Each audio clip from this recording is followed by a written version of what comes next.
ከምክር ፈቀቅ ማለት ሲወድቁ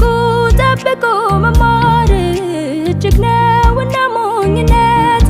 በስህተት መንደር እንዳልሆን የክፉን ምክር ሰምቼ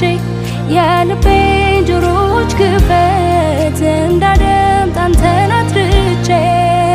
ከብዙሃን ጩኸት ለምክር ሹክሹክታ ነፍሴ ያዘንብላ እንድትኖር ጸንታ ጌታ መንፈስ ቅዱስ ድምፅህን አላምደኝ የሕይወቴ ጉዞ ፍቃድ ውስጥ ይገኝ የሕይወቴ ጉዞ ፍቃድ ውስጥ ይገኝ የሕይወቴ ጉዞ